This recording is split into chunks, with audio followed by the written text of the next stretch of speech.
Bonjour, mesdames et messieurs, bon réveil, bienvenue dans ce journal. Les économistes sont d'accord sur le constat suivant. La croissance remarquable du continent africain est soutenue par une classe moyenne en forte progression. En Côte d'Ivoire, cette réalité est bien visible et le Fonds monétaire international mesure déjà les premières conséquences de la croissance sur la population ivoirienne. Et dans cet élément, population citadine et rurale ainsi que le représentant résidents du FMI font le tour de la question de la croissance et de ses répercussions dans le quotidien de l'Ivoirien. Adama Kone. L'un des gendarmes de l'économie mondiale, le Fonds monétaire international, FMI, est formel. La Côte d'Ivoire est sur une courbe ascendante de croissance, surtout avec un impact réel sur la population. Le taux de pauvreté monétaire a baissé peut-être de 5 points depuis 2011. Une bonne partie de cette embellie a été aussi transférée aux producteurs directement. Maintenant, au moins, on ne dit pas qu'on peut te donner des jetons après. 1000 francs, c'est 1000 francs, c'est bon, c'est abordable. En tout cas, il y a eu beaucoup d'améliorations, beaucoup. Nous avons réussi à construire des dispensaires, on a réhabilité des écoles primaires, on a réhabilité des pompes villageoises. Mais pour bien d'analystes économiques, la croissance est surtout tirée par l'émergence d'une classe moyenne qui crée de plus en plus un modèle de consommation profitable à l'économie. Vous voyez à Abidjan, par exemple, dans les magasins et autres, même au plateau, il y a une espèce d'engorgement. Il y a quand même une augmentation du pouvoir d'achat. Sur le terrain, les concernés peuvent témoigner. C'est jus, yaourt, de l'eau, des gains. On pouvait venir maintenant dans les petits supermarchés, même que d'aller dans les boutiques. On reçoit tout le monde, quel que soit son niveau de revenu. S'il est admis que la Côte d'Ivoire a encore du chemin à faire pour générer davantage d'emplois, le FMI appelle à la patience. C'est dans la durée que ça se passe. Et donc l'important, en fait, c'est qu'il faut que la croissance soit soutenue. Et au fur et à mesure qu'elle est durable, les perspectives d'investissement s'accroissent. Les entreprises potentielles ou existantes se disent « et donc je veux embaucher ». Dans cette perspective, l'institution de Bretton Woods compte rester un partenaire stratégique. Nous allons continuer l'assistance technique qu'on donne dans les domaines de compétences du Fonds monétaire à la Côte d'Ivoire. Et aussi, nous allons réfléchir avec les autorités dans la mesure où elles ont d'ores et déjà exprimé un très fort intérêt pour qu'on puisse éventuellement de nouveau les appuyer sur un programme sûrement de plusieurs années. Le plan national de développement PND 2016-2020, deuxième schéma d'organisation planifiée du développement après 2 décennies de vide, doit pouvoir donner à la Côte d'Ivoire les ressorts nécessaires pour de nouveaux succès économiques et sociaux. Et sachez pour terminer que le DGA du FMI, Mitsuhiro Furusawa, entame une visite de 4 jours en Côte d'Ivoire dès ce 24 février. Il arrive donc du Tchad où il séjournait depuis le 20 février. Et vous le voyez en image, le directeur général Afrique de Total Exploration et Production est en Côte d'Ivoire. Il a été reçu hier mardi par le président de la République, Alassane Ouattara. Guy Maurice a exprimé lors de cette audience, a exprimé donc la volonté de sa structure de continuer à investir en Côte d'Ivoire pour soutenir l'économie ivoirienne. Le ministre d'État, ministre de l'Intérieur et de la Sécurité, Ahmed Bakayoko, lui est en France dans le cadre d'une visite de travail. À cette occasion, il a eu une séance de travail avec son homologue Bernard Cazeneuve. Les sujets abordés sont la coopération entre la France et la Côte d'Ivoire et la menace terroriste. À Boursanogo. Paris, place Beauvau, ministère français de l'Intérieur. Le ministre d'État, ministre de l'Intérieur et de la Sécurité, Ahmed Bakayoko, y est reçu pour une visite de travail par son homologue Bernard Cazeneuve. Leurs échanges ont porté sur les questions de sécurité et de la nécessaire collaboration entre les deux États en vue de faire face aux nouvelles menaces, notamment le terrorisme, le narcotrafic et le grand banditisme. On voit s'intégrer des activistes fondamentalistes, djihadistes et narcotrafiquants. Donc la réponse doit être globale et nos États doivent se mettre ensemble. Nous avons travaillé sur un certain nombre d'informations, sur l'anticipation à avoir et nous allons renforcer la coopération avec des experts français qui vont venir apporter une contribution à nos forces afin que ces forces-là aient une capacité de veille, d'abord au niveau du renseignement et une capacité de réaction en cas de situation particulière. Le ministre d'État, ministre de l'Intérieur et de la Sécurité, Ahmed Bakayoko, rencontre ce mercredi Manuel Valls, le Premier ministre français. Ici, en Côte d'Ivoire, depuis septembre 2015, ils ne s'étaient pas retrouvés. Eux, ce sont les membres du gouvernement, avec à leur tête le Premier ministre Jeannot Ahoussou-Kouadio et les partis de l'opposition. Hier mardi, le dialogue politique a repris. Le Premier ministre a commencé par féliciter l'opposition pour sa participation à l'élection présidentielle 2015. Puis, il a exhorté chaque parti membre de cette opposition à prendre part aux prochaines élections législatives. Entre autres sujets abordé hier soir, la libération des prisonniers de la crise post-électorale et le financement exceptionnel des partis politiques. Je vous propose à présent d'écouter le Premier ministre Jeannot Ahoussou-Kouadio et Daniel Bonnet-Clavry, la porte-parole de l'opposition. C'est notre première séance de l'année 2016. Nous avions donc échangé sur l'élection présidentielle, donné des informations sur tout ce qui s'est fait dans la dynamique de l'apaisement. Nous avons remercié l'opposition pour son rôle majeur dans le cadre de l'élection présidentielle. Nous avons demandé à l'opposition de continuer à contribuer au renforcement de la démocratie. Nous avons donc repris nos discussions, nos échanges sur un certain nombre de points. Évidemment, les points les plus saillants étaient, la préparation aux élections législatives. Nous avons fait part d'un certain nombre de préoccupations et nous avons également été confortés par la décision du pool gouvernemental de nous faire participer, de faire participer l'opposition aux réformes à venir, à savoir le référendum constitutionnel et également le code électoral. La situation des prisonniers politiques. Nous souhaiterions que le gouvernement puisse faire un geste fort qui pourrait libérer, disons, la majorité, pour ne pas dire nous voudrions que ce soit l'entièreté de tous les détenus politiques. Actuellement, nous bénéficions d'un financement exceptionnel qui nous est donné tranche par tranche. Mais notre préoccupation est également de pouvoir bénéficier d'un financement conséquent pour que la démocratie puisse s'exercer au niveau des législatives et que nous puissions compétir avec les meilleurs.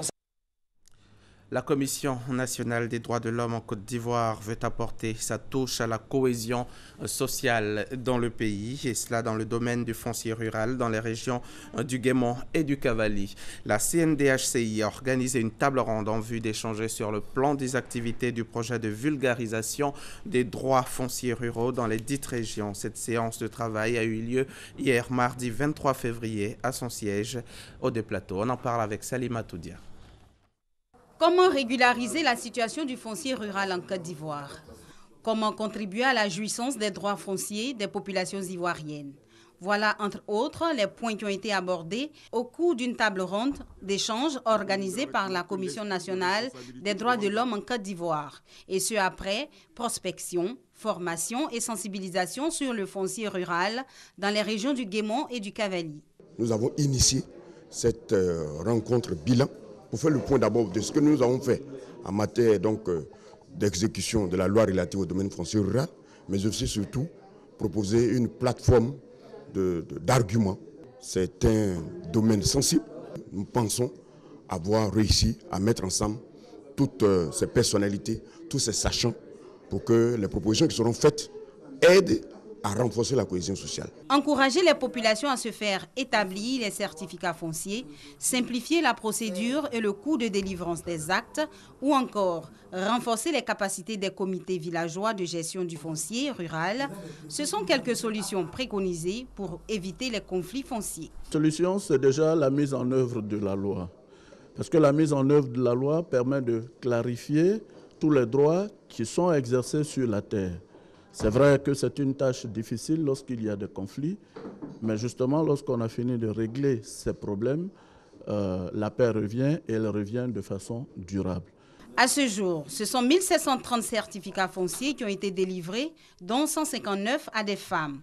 Un réaménagement de la loi portant sur le foncier rural devra être soumis à l'Assemblée nationale en avril 2016.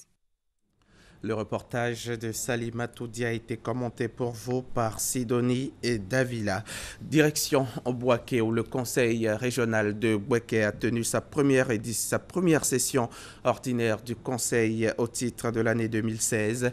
Le point des réalisations effectuées par l'équipe du conseil régional et les actions en faveur de la réduction du taux de chômage des jeunes ont marqué les travaux de cette session. Reportage de nos confrères de RTI Bouaké. Charles Tatou. 59 projets entièrement réalisés au profit des populations de Bouaké dans 5 secteurs d'activité, à savoir routes, électrification, hydraulique villageoise, santé et éducation. Coût global des travaux, plus d'1,427 milliard de francs CFA. Mais ce n'est pas tout. Plusieurs autres projets sont en cours de réalisation. Ils ont fait l'objet d'une reconduction au programme de 2016. Autre point qui a retenu l'attention des conseillers régionaux, la réduction du taux de chômage des jeunes. Vœu cher au président de la République Alassane Ouattara. Selon le président du conseil régional de Bouaké, 4 usines de transformation de manioc vont être installées dans chaque chef-lieu de département. Béoumi, Sakassou, Bouaké et Botrou. À chacune de ces usines, 50 jeunes ressortissants de la localité seront employés directement par l'usine. Ça fait déjà 200 emplois jeunes. Et en plus, les femmes, nos mamans, nos sœurs qu'on va encourager à faire la plantation du manioc, elles auront donc un débouché déjà sûr de leur plantation. Ces genre de projets sont la solution à offrir un pan de développement à nos populations. Il ne s'agit pas de dire qu'aujourd'hui nous voulons mettre un projet en place, mais il faut aussi suivre. Parce que les entreprises qui viennent aujourd'hui, c'est vrai, il ne faut pas faire de fausses promesses aux jeunes. Parce qu'aujourd'hui, les jeunes n'attendent que ça. Et je pense que nous allons veiller au grain sur cela, pour que cela soit vraiment une réalité pour la région du Bouaké. Pour joindre l'acte à la parole, les conseillers régionaux se sont rendus sur le site choisi pour abriter la première unité de transformation de manioc. C'est dans la commune de Guébonnois. Il s'est ouvert à Yamoussoukro, la capitale politique, l'atelier régional de capitalisation des stratégies de lutte des pays de l'Afrique de l'Ouest contre la maladie à virus Ebola. Des experts venus d'Europe, d'Amérique et d'Afrique vont réfléchir pendant 4 jours sur des stratégies communes afin d'apporter la riposte nécessaire pour débarrasser définitivement l'Afrique de l'Ouest du virus Ebola. Le témoignage de Kader Sogodogo. Plusieurs experts de la lutte contre le virus Ebola venus d'Europe, d'Amérique et d'Afrique sont à Yamoussoukro. Ils vont réfléchir afin d'adopter les meilleures stratégies pour apporter une riposte définitive qui permettra de débarrasser la région ouest de l'Afrique du virus Ebola. Ce genre de rencontre révèle pour nous, décideurs, un intérêt particulier. Parce que dans un domaine comme celui de la santé, Ebola nous a fait comprendre qu'il y a d'avenir pour un monde en bonne santé que dans une collaboration franche et forte entre différents secteurs. Cet atelier, organisé par le ministère ivoirien de la Santé et de l'Hygiène publique, bénéficie du soutien de l'OMS et de l'Organisation internationale Action contre la faim, ACF. Que cet atelier contribue, à la suite des autres conférences internationales de partage d'expériences sur la gestion de la crise Ebola, à faire des propositions pertinentes pour améliorer la gestion des crises sanitaires. Mesdames, Messieurs, Ebola nous a frappés par surprise en Afrique de l'Ouest, créant la peur et des conditions difficiles car nouvelles pour beaucoup d'entre nous. Nous voilà aujourd'hui réunis avec un petit peu de recul pour tirer des leçons et regarder vers l'avenir. La Côte d'Ivoire, qui n'enregistre aucun cas d'Ebola à ce jour, est le rendez-vous du partage des expériences à travers cet atelier. Des témoignages et des méthodes adoptées par certains pays pour maîtriser le virus Ebola seront évoqués. Le syndicat des photographes et caméramens professionnels de la région de la Nawa équipe la direction régionale de l'éducation nationale en matière informatique, split et pots de peinture. Ce don d'un coût global de 6 millions de francs CFA a été officiellement remis aux autorités du secteur de l'éducation. C'était en présence de notre reporter Serge Collier. D'un coût global de 6 millions de francs CFA, Le don d'ici Focapsi, le syndicat des photographes et caméramens professionnels de Côte d'Ivoire, est composé de 10 ordinateurs, 3 splits et de 10 pots de peinture. Il est le fruit d'un partenariat scellé entre la Direction régionale de l'éducation nationale de Soubré et le syndicat des photographes et caméramans. Pour le secrétaire régional du syndicat, Guy-Claude Kouassi, depuis 2 ans, les photographes et caméramans travaillent en étroite collaboration avec les acteurs du système éducatif. Ce partenariat a permis d'aider à la promotion de l'école par l'amélioration des conditions de travail des acteurs du système. Réceptionnant les dons, le directeur régional de l'éducation nationale du Soubré, Roger Ogou Mbassigé, a salué le dynamisme du syndicat des photographes et caméramens qui, par la qualité des dons offerts, apporte une contribution à la promotion de l'école dans la région de la Naoua. Un acte au service de l'école, a-t-il notamment indiqué. Invité de cette cérémonie, Augustin Sarr, directeur régional de l'éducation nationale d'Abidjan 1 et président de l'amicale des Draines de Côte d'Ivoire, a salué le leadership et le sens de management de son collègue de Soubré, initiateur de ce partenariat qui porte aujourd'hui des fruits au profit de l'école. Le préfet de région Ali Ali Kouadio, pour sa part, s'est réjoui de cette action du syndicat des photographes et caméramans qui, à travers la professionnalisation de leur corporation, participe au rayonnement de l'école dans la région. Hors de nos frontières, en bref et en images. Arrivé hier lundi à Bujumbura, dans la capitale burundaise, le secrétaire général des Nations Unies, Ban Ki-moon, tente d'aplanir les différends. Ban Ki-moon a donc réussi à avoir du chef de l'État burundais une concertation inclusive pour éviter le chaos dans le pays. Plusieurs attaques à la grenade dans la capitale ont eu lieu alors que le secrétaire général se trouvait encore à Bujumbura. Près de 22 ans après la fin de l'apartheid, l'Afrique du Sud ne semble toujours pas avoir vaincu ses vieux démons. Lundi dernier, 22 février au soir, lors d'un match universitaire de rugby à l'université de Bloemfontein, des manifestants noirs ont ainsi envahi la pelouse en signe de soutien aux travailleurs de l'université qui demandent la fin du recours aux prestataires de services pour le nettoyage ou la sécurité du campus. Les manifestants ont ensuite été poursuivis par des spectateurs blancs. À la suite de ces incidents, l'université a décidé de fermer ses portes mardi et mercredi et a fermement condamné ces actes de violence envers les manifestants.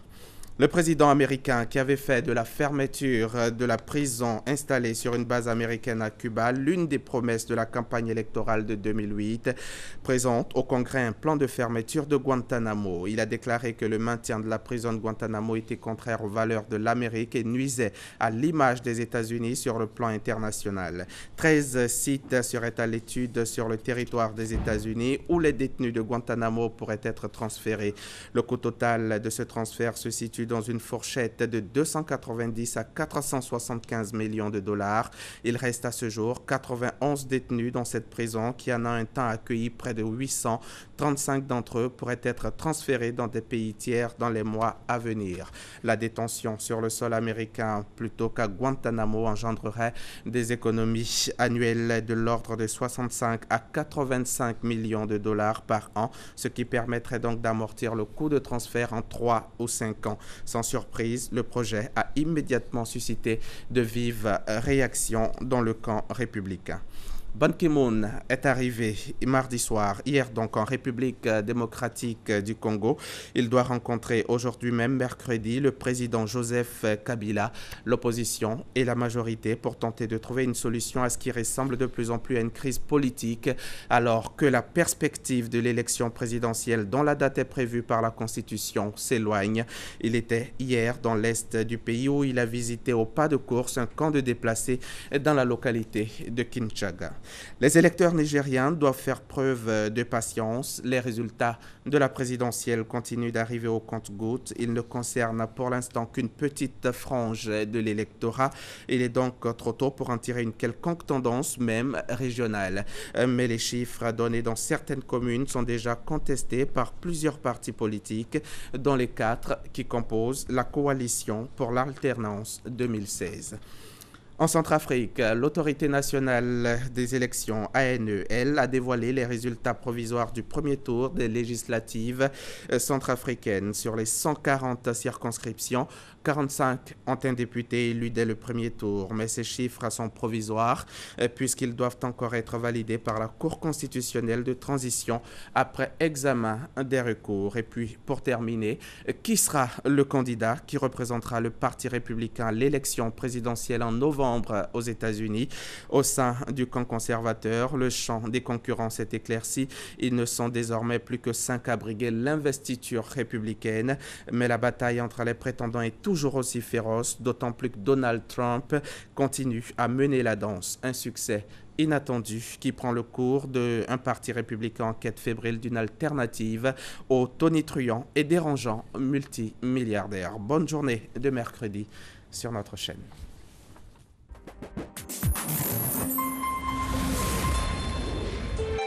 RTI 1, la chaîne qui rassemble.